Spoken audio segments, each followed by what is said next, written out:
welcome to the Breaking 90 podcast, where we talk about all things sustainable fat loss. We take people on 90-day journeys to creating fat loss forever. Thanks for listening. I hope you enjoy the episode. Hello, everyone, and welcome back to the Breaking 90 podcast. I'm your host, Jerrika Kelly, with my amazing co-host, Kelly Sarlo, and we're two of the coaches of Breaking 90 Fitness. Thank you for listening. Hey, Kel. Hey, how are you? I'm doing so well. I'm so excited to be back doing this with you. It's been a while. Same. Yeah. What's new in your world? New in my world. So I'm not sure if you, obviously this comes out different times, but on Friday, I made a post on our Forever Fit, Forever Strong group. It's our free Facebook group. And I did a post about travel food ideas. So we went away for the weekend, and I love Airbnbs, or any type of homestay that you can find. I first and foremost would recommend everyone do it because it feels like home in the sense that you can keep a routine, right? When think about how many times you go away, you stay at a hotel, and we said this so much this weekend, right? Like you come back from a hotel weekend and you're absolutely exhausted. You've eaten crappy food all weekend, and it's just so out of routine. So yeah, the Airbnb lifestyle, we pre-pack all of our meals. We bring everything. We even get to bring the dog, which is so fun. It just feels our routine. We wake up, we get to go for a walk. It just feels normal. And then coming back from a weekend away, although refreshing, it's still easier to come back on a Monday morning, which is today, if you're listening, in our world. So it's really cool. And I think everyone should do it.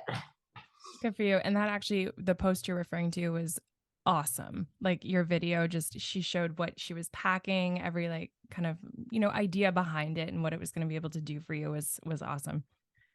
Well, yeah, thank you. It was so easy too. I'm like, I don't know why I don't do this more often because we're pretty much gone every weekend of the summer. So I think that a lot of people resonated with it, and we're just pumped to see it. So we'll start doing it more frequently. Yeah. Thank you as a listener myself. Oh, thank you. You're very welcome. Awesome. So I have the topic today, and this is going to put you on the spot and your expertise on the spot. So it's a little bit darker. I don't want to say not darker, deeper of a topic. And I just think that at some point we've got to dive into this because all of our listeners and our clients have experienced this in some way, shape, or form. And I want to dive into shame and shame versus guilt. If that's okay with you. Yes. Let's do it. Okay. So I've learned a lot of this topic through you specifically. And I think in the fitness and health world, this is just something that needs to be brought up. And we don't really dive into some of these conversations because they are a bit heavier as often. So before we even get into it, I'd love if you could just differentiate, because that was kind of the first thing I had learned months back, was that big difference between shame versus guilt and what we're feeling as the ones explaining it. Yes. Okay. So I want to set the stage too. I love that you're bringing this topic up because I love the deeper and darker issues for sure. It's not something that's going to get talked a lot about in your average health and fitness program because the average health and fitness instructor doesn't necessarily have a psychology degree. And even if you have a psychology degree, shame is a massive topic that has its own specialty. So this is a fun and unique topic for sure. I just didn't want people to think like, oh, this should be covered in all fitness programs. So glad you said that. Yeah, for sure. Just so you're not thinking your trainer is lacking in anything, right? Like that's not a requirement to help you get fitter, stronger, and healthier. It's the professional development that you need to do for your own self. So with regards to the difference between the two, generally speaking, guilt is I did something bad. Okay. And we can contest what bad means, and everyone has their own definition, but guilt is I did something bad. So an action I took. Shame, on the other hand, is an internalized concept that I am a person, am bad. So there's an over-identification, right, with this badness or not being good, and that it's fundamentally something wrong within me, not an action I took, I as a person. Does that make sense? Yeah. Okay. Yeah. Awesome. And I think the reason I'm bringing this up because a lot of our listeners are moms or women, and we always hear the word mom guilt, right? Mom guilt, and sometimes it's either it could be mom shame as well. And I think that moms or you listening, you'll set a health and fitness goal. And then we feel these feelings that, am I enough? Am I doing enough? Who am I to even achieve this goal? And, all these different questions are coming up. So somehow I'd like, if it's possible, to start tying those two in together, from your background, just those questions that come up in our brains with this concept of shame versus guilt. For sure. And then if you're thinking of any scenarios, like please direct me. So again, I'll kind of approach it generally speaking. So when we talk about this mom guilt, especially when it comes to like prioritizing our health and fitness as mothers, that is accurately said. Okay. Because most of the time what people are referring to is I should be doing, so action, verb, I should be doing something for my children. I should be doing something for the family, right? So it is guilt because it's based on an action itself. And I'll spell it out this way too. Because I am not doing that thing, because I'm prioritizing a different action, I feel guilt. Yeah. Makes sense. So for example, if I go for my 20-minute walk for myself at a pace in which it's going to help me achieve my health and fitness goals, but I don't take the stroller and the kid, and I don't take the dog, maybe, right? Then I've got this mom guilt that if I'm going out and I have time, I should be including the children in the family. Mom guilt. Gotcha. Yep. That makes sense. Now, if we take that into shame as a whole, you might then be in a moment of mom guilt over that, that walk that we just talked about, but then overgeneralize and say, I am a selfish person. Now we've got an internalized concept of shame, right? Because I do all of these things or don't do all of these things, I as a whole being am a selfish person. That's the misconception, right? Now we experience shame. That there's something wrong with me, that I am prioritizing me instead of others, right? So now we've got guilt and shame at play. Well, that's kind of what I was hoping for, but I didn't know how to give you the right example. So that was so awesome. Cool. Thank you. Yeah, my pleasure. Cool. Yeah. And it's just, like you said, it's just so common. I mean, both obviously, to go into that overgeneralizing in these big terms and throwing these words at ourselves and being like, I am selfish. Well, no, you're not selfish. You're actually, in fact, the opposite, because you're doing something for yourself that will make you a better, in this situation, mom. For sure. And I'll say too, just to really, really clarify, we don't do these things in order to be a better mom. We do them first and foremost for ourselves, to be a healthy person, right? And I know that's not what you meant. I'm just wanting to spell it out for other people, because some people are like, oh, well, I'm going to get healthy because I need to be a better mom. Well, now we've got guilt. Now we're just talking about mom guilt. I need to be healthier for my family. If you're putting yourself first and saying, I as a person deserve to be healthy, I as a person want to be healthy, now you're actually approaching it from a healthy perspective. And as a side effect, in fact, you will be a better mom for it, for sure. But the intention has to be for ourselves first, right? Otherwise, sorry. Yeah. No, this was one of the points I had written down. So I'm so pumped, because I had this conversation with a client and I was like, what's one of your goals? And it was to be more, to improve my cardio so I can be a better mom and run with my kids. And I was like, that's great, but let's figure out exactly what you said, how this goal is going to benefit just you as a person, as a soul being. And then we can tie to your family later on and kind of extend that goal, just because it's that bigger why, kind of what you're talking about. And it's not to say that your family can't be your bigger why, but I think I learned this just from you. It's doing it for yourself first, and what's kind of that why for you, and then tying in the family later. Okay, so let's break this down, because I really like this example. And correct me if I'm wording this not the way that you had said it, but she wants to have more energy so she can like participate with her family, right? In terms of cardio. Yeah, she's feeling out of breath. Yeah. So that I can be a better mom for my family was the problem. Okay. That's a nice side effect, but that actually indicates to me, that's where my ears are going to perk up and go, oh, you have an assumption about what a good mom is. And you have filled in the blank as this mother to say it means I can cardiovascularly keep up with my children. Okay. That's the assumption that this woman made. That's not everyone's definition of a good mom, nor should it be. Doesn't have to be, right? She decided that's what it means to her. So if we're going to take this goal of keeping up with your family, which is awesome, by the way, just as a goal on its own, and we're going to actually make it about you first, mom, or you first, woman, okay, then what that actually looks like is coming back to what do you value? What matters to you? And if she says connection, I want to be present for these moments in my children's lives because I love family. I value family.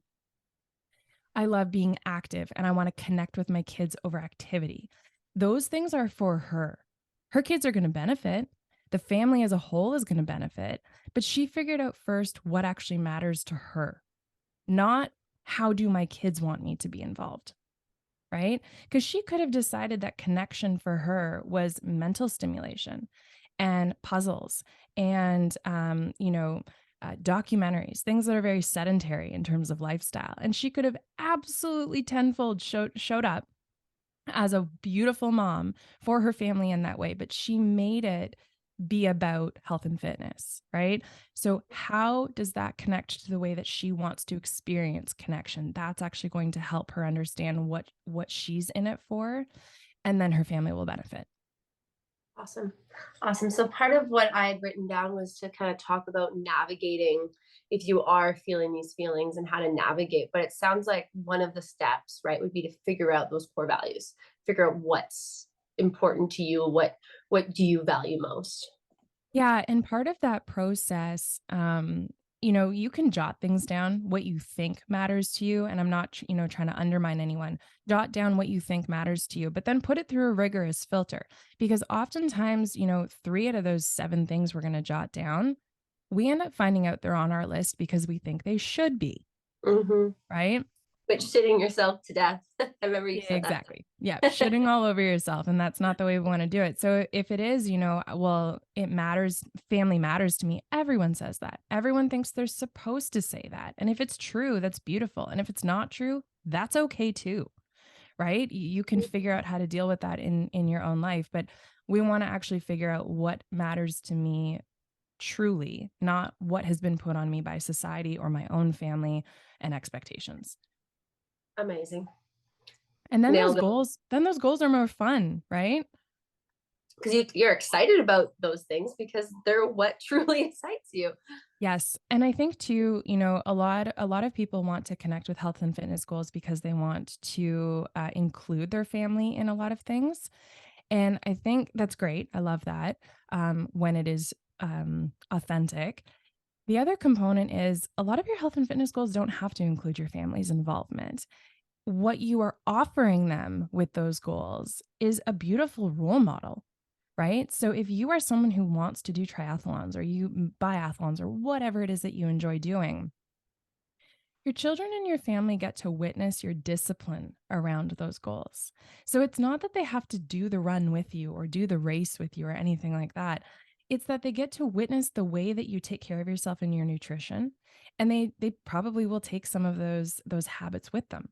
They get to witness the discipline that you have in getting up and moving, right? In the discipline that you put yourself to bed and wake up regularly. All of those little habits around the goal that you want to achieve itself become something that your family absorbs because you are role modeling it for them. Awesome. I saw this. And it's not the perfect statistic, but I just saw this statistic that said, doing exercise or any form of health and fitness, meal prepping, and it had nothing to do with incorporating the kids. It's exactly what you're talking about. It's just them seeing you do those things. I don't remember what the percentage was, but for your kid to be heavily more involved with health and fitness themselves as they get older, just seeing it. And it's not even like, hey, watch me. It's just doing it around them. It was really cool just to be like, I don't have to, have my whole family, like you said, come do this 5K run and make them all miserable with me. Yeah. Right. It's just, hey kids, I'm going out for a run. Like I'll be back in 25 minutes, or let's be like more realistic, 45 minutes. So it's just, and then that's it. And you leave, but it's just the fact that they're hearing it and that becoming just completely normal, a normal part of conversation. It was just a really cool cool like statistic that I heard. I wish I had the right percentage off the top of my head, but I'll get there. I love that. You know what? It's the same thing. Like we absorb so much on our periphery on a subconscious level too, right? So if you are someone, if you're a mom or a dad, whoever listening to this, and they, if you're someone who cuts up cucumbers and carrots and has them consistently just cut up in your fridge, right? And your kids are growing up over a decade in your home. And now they're off to university and they're going grocery shopping for the first time. They're reaching for carrots and cucumbers, cutting them up and being like, I don't know, they were just always cut up in our home. This is just what I've always had in my fridge. They have absorbed that. Even if they weren't the ones doing the cutting up, it was just like, well, this is comfort. This has always been in the fridge. This is how our family does things. And then they get to decide if they want to keep that or not. But again, your discipline to have that available is something that is not triggered in them, but instilled in them, right? Which I think is really, really cool too. Awesome. That is sort of everything I had kind of wanted to touch on. If you think of anything else that you'd love to throw in, but I really do think this is a really awesome starting point for people who have never even begun to hear this type of conversation, especially related to the health and fitness world. And Mhm. like you said, if they have their own form of trainer and it hasn't even brought up, and I think this probably is enough for someone to start with. But if you have anything else you'd like. No, actually, I would agree. And I like that you're encouraging a bite sized topic today because shame is huge, right? Shame is definitely something that can send us into a spiral as well. So if people are just getting the concepts today and sort of piecing together where in their life they have felt the difference between shame and guilt, that's fantastic. I would imagine a lot of people will have questions that are stimulated from the conversation today too. And as you know, we love and encourage those questions. Shame is something that infiltrates most areas of our life, whether we recognize it or not. It causes us a lot of grief. So I would say just sit with what we've kind of thrown out there today, and figure out what questions and conversation you're willing to access, whether it's with us as coaches, or just within yourself in terms of reflection, and go from there.